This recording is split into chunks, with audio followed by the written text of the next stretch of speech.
बिस्मिल्लाहिर्रहमानिर्रहीम।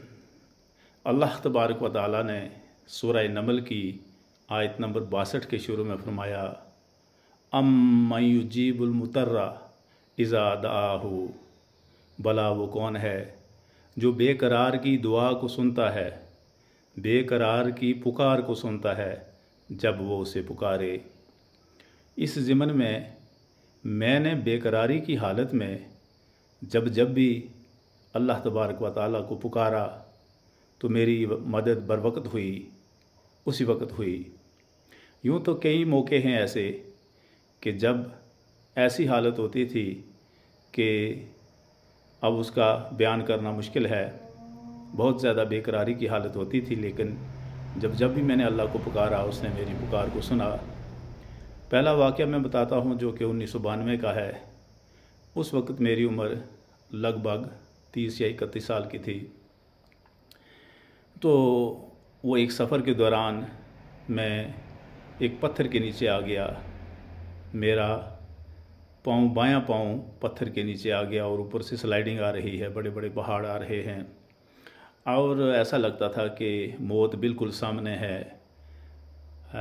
जब ये स्लाइडिंग आती है आहिस्ता आहिस्ता ऊपर से पहाड़ी नीचे को खिसकती है और वो नाला क्रॉस करते करते मैं जब किनारे पर पहुंचा तो एक ही कदम था जो कि अब खुश्की पे पहुंचना था, लेकिन उससे पहले ही मेरा पाँव एक पत्थर के ऊपर से फिसला और वो पत्थर मेरे पाँव के ऊपर आकर के गोया कि वो बिल्कुल फिक्स हो गया है। अब बचने की कोई सूरत नहीं थी। जो वहाँ से गुज़र रहे थे, एक बुज़ुर्ग आदमी गुज़र रहा था, उसको मैंने इल्तिजा की, बाबा मैं मर रहा हूँ, मदद करो। तो उसने मेरी तरफ देखा नहीं। उसके बाद दो नौजवान आए, उनको कहा तो उन्होंने कोशिश की लेकिन कामयाब ना हो सके, पत्थर ना हिल सका, क्योंकि गारे के बीच में जब पत्थर वो बिल्कुल यानी उसके बीच में जमा हुआ होता है, उस मलबे के बीच में गोया कि वो फिक्स हो गया हुआ होता है, तो वो हिलता नहीं अपनी जगह से जब तक कि पीछे से और मलबा ना आए और उसको खुद ही ना आगे धकेले। तो जब उन्होंने भी देखा कि बड़े बड़े पहाड़ ऊपर से आ रहे हैं तो मुझे छोड़कर भाग गए। तो उस वक़्त मैंने अल्लाह को पुकारा, या अल्लाह तेरे बगैर अभी कोई मदद करने वाला नहीं। और उस वक़्त मैंने रोज़ा भी रखा हुआ था और ये रोज़ा इफ्तारी का वक़्त था। तो ऐसा हुआ कि उस वक़्त मुझे मौत बिल्कुल सामने दिखाई दे रही थी। उससे एक हफ़्ता पहले मैंने घर में चिट्ठी लिखी थी कि मैं फ़लाँ डेट को घर पहुंचूंगा। और उस वक़्त मेरे जहन में दो बातें आई कि अब तो कुछ ही लम्हात में ये जो मलबा है, ये जो बड़े बड़े पहाड़ ऊपर से आ रहे हैं, आहिस्ता आहिस्ता आ रहे हैं, क्योंकि वो जगह बिल्कुल ढलवान नहीं थी बल्कि थोड़ी सी मैदानी, थोड़ा सा वो मैदानी इलाका था, पीछे से पहाड़ था, लेकिन जिस जगह पर मैं फंस गया था वो जगह कदरे प्लेन थी, वो हमवार थी, इसलिए जो मलबा है वो आहिस्ता आहिस्ता आ रहा था। तो मैंने अल्लाह को पुकारा, या अल्लाह तू ही है अभी मेरी मदद करने वाला। लेकिन उस वक़्त मेरे जहन में दो बातें आई। एक तो ये कि मैंने चिट्ठी में लिखा था कि फ़लाँ तारीख़ को मैं घर पहुंचूंगा, तो मेरा इंतज़ार करते रहेंगे वो, लेकिन अब ये पत्थर जो आने वाले हैं ये मेरा कुछ उम्र निकाल देंगे, अभी चंद ही लम्हात में मैं मलबे के साथ मिल जाऊँगा और ख़त्म हो जाऊँगा। और दूसरी बात उस वक़्त मेरे जहन में ये आई कि उस वक़्त 1 साल हो गए थे, मैंने शादी की थी, निकाह किया था अपनी बेवा भाभी के साथ। तो जहन में एक बात ये आई कि लोग उसको कहेंगे कि एक भाई जो था वो मर गया, अब ये भी मर गया, गोया कि ये औरत ही नैस है। ये दोनों बातें मेरे जहन में उस वक़्त आई। लेकिन एक उम्मीद भी थी मुझे कि हो सकता है कि ये जो मलबा आ रहा है उसमें एक बड़ा पत्थर आ रहा था मेरी तरफ, बहुत बड़ा पहाड़ था वो। तो उम्मीद भी थी कि हो सकता है कि ये पहाड़ इस पत्थर को जो मेरे पाँव के ऊपर है इसको टक्कर मारेगा और मैं निकल जाऊँगा, ये उम्मीद थी। और अल्लाह को मैंने पुकारा, या अल्लाह तू ही मदद करने वाला है। उस वक़्त मैं बहुत ज़्यादा बेकरारी की हालत में था। अब आप ख़ुद ही समझ सकते हैं कि एक आदमी जिसके सामने मौत है और बचने की कोई सूरत नहीं, इंसान की मदद जिसने की वो कामयाब ना हो सके, अब तो उसी से मदद मांगी और फिर वो उम्मीद दिखाई दे रही थी, वो पत्थर उम्मीद ज़्यादा दिखाई दे रही थी। हालांकि वो उसको मेरे ऊपर आना चाहिए था, लेकिन एक उम्मीद भी तो है ना अपने रब के ऊपर जिसने पैदा किया है। तो लिहाजा मैं समझता हूँ कि मुझे उससे खौफ कम लग रहा था, वो पहाड़ जो मेरे ऊपर आने वाला था, लेकिन उम्मीद ज़्यादा लग रही थी। इसलिए फरमाया ना कि ईमान वालों को फरमाया कि अल्लाह की रहमत से कभी भी नाउम्मीद मत हो जाना। तो लिहाजा वो पत्थर जब मेरे करीब पहुंचा तो उस पत्थर के नीचे जो छोटा पत्थर था ना, जिसके नीचे मेरा पाँव आया हुआ था, तो उस बड़े पहाड़ ने इसको टक्कर मारी और ये टक्कर मार करके एक साइड में खिसक गया। हालांकि इसको मेरे ऊपर आना चाहिए था। उसने गोया कि किसी इंसान ने उसको टक्कर मारी, उसकी साइड में से उसको साइड कर दिया और मेरे पाँव को खराश भी नहीं लगी और मैं खड़ा हो गया। और फिर किनारे तो पहुंचा हुआ था। अब जो किनारे थे वो ज़ेरे मलबा आ रहे थे, क्योंकि पीछे से और ज़्यादा मलबा आ रहा था, स्लाइडिंग हो रही थी, बारिश हो रही थी लगातार। तो मैं साइड में आकर के खड़ा हो गया। मैंने बैग साइड में किया हुआ था, क्योंकि मैं कह रहा हूँ ना कि मैं बिल्कुल किनारे पे आकर के फंस गया था।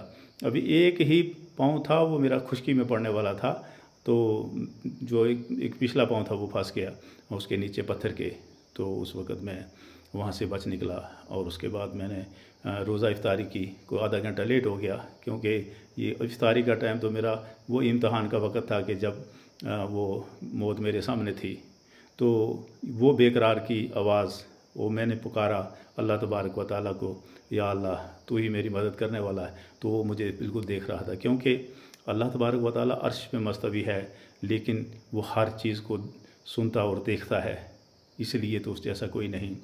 और दूसरी बात है जो मैं कह रहा हूँ कि मैं उम्रा के लिए जा रहा था, ये 2016 की बात है। तो दिल्ली में मेरा पासपोर्ट गुम हो गया, और दिल्ली के जैसे बड़े शहर में पासपोर्ट का गुम होना और फिर मिल जाना, तो ये तो एक अजीब सी बात है। तो हुआ ऐसा कि जिस होटल में हम रात को ठहरे थे, दूसरे दिन फ़्लाइट थी। तो जब हम होटल से चले तो मैंने बाकी जो मेरे साथी थे उनको कहा कि अपने अपने पासपोर्ट देख लो, कहीं पासपोर्ट ना गुम हो जाए। तो मेरा पासपोर्ट भी था, मेरी जेब में था। उसके बाद वहाँ से हम ऑटो पे गए। आगे एक जगह आती है, वहाँ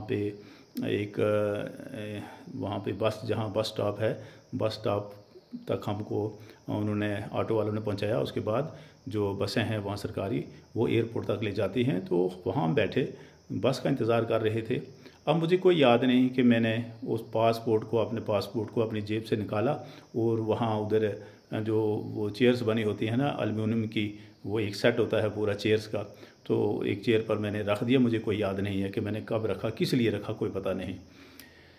तो हुआ ऐसा कि जब बस आई तो फटाफट उठे और अपना बैग वगैरह उठाया और बस में बैठ के जब बस ने एयरपोर्ट पर उतारा, उसके बाद जब हम अंदर गए एयरपोर्ट के अंदर, तो जो हमारे साथ गाइड था उसने कहा कि आपने अपने पासपोर्ट निकालो। जब उन्होंने कहा कि पासपोर्ट निकालो तो मैंने जेब में हाथ डाला तो मेरी जेब में पासपोर्ट है ही नहीं। जब पासपोर्ट है ही नहीं तो इसी जेब में तो डालता हूँ, साइड में डालता नहीं। तो गोया कि मेरे जिस्म से जान ही निकल गई। जैसे पहली बार जा रहा था, पहली बार उम्रे के लिए जा रहा था, मेरे साथ मेरी एलिया भी थी। तो जब उसको पता चला तो उसकी भी जो है उसकी भी रंगत उड़ गई। वो तो मुझसे ज़्यादा हसास तबीयत की वो ख़ातून है। तो कहने लगी अब क्या होगा।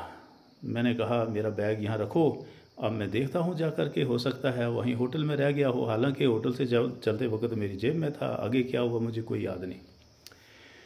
तो मैं भाग रहा हूँ जी वापस। जल्दी जल्दी एक टैक्सी वाले को 500 रुपया दिया। उसके बाद उसको कहा मुझे फ़लाँ जगह छोड़ दे, उसने वहाँ छोड़ा। अब मैं जिस कमरे में हम रात को थे वहाँ पहुँचा तो वहाँ सफाई हो रही थी, वो बंदा सफाई कर रहा था उस कमरे की। मैंने उसको पूछा यार यहाँ पासपोर्ट तो नहीं रह गया? उसने कहा नहीं। मायूस हो गया। उसके बाद एक दूसरा कमरा था जहाँ हाजी साहिबान थे, मैं उस कमरे में भी सुबह के वक्त गया, उसको पूछा, वो कहता नहीं। अब उसके बाद हमने ब्रेकफास्ट खाई थी एक जगह, वो तकरीबन को आधा किलोमीटर दूर था। तो फिर मैं भाग रहा हूँ ऐसे कि जैसे कोई पागल नहीं भागता है। मुझे गाड़ियों को कोई परवाह नहीं है कि गाड़ी के नीचे आ जाऊँगा, गाड़ियाँ चल रही हैं, मैं गाड़ियों के बीच में भाग रहा हूँ, क्योंकि वहाँ टाइम हो रहा है। एयरपोर्ट में जो है जहाज़ का वक्त होता है, और वहाँ उससे पहले सारा जो वो एम्बेसी में जितना भी है वो पूरा एक प्रोसेस कंप्लीट होता है, उसके बाद ही ओके होता है। फिर आदमी को मिलता है वो जिसको कार्ड कहते हैं, उसके लिए बोर्डिंग कार्ड। तो होटल में पहुंचा, उसको पूछा यार मेरा इधर पासपोर्ट तो नहीं रह गया? वो कहता है नहीं। बिल्कुल ही मायूस हो गया मैं, बिल्कुल। अब मैं सोचा अब मेरा पासपोर्ट कब बनेगा दोबारा, फिर मैं उम्रे के लिए जाऊंगा। उसके बाद वो अल्हम्दुलिल्लाह हज भी किया, लेकिन उस वक़्त ये ज़हन में था कि भाई अब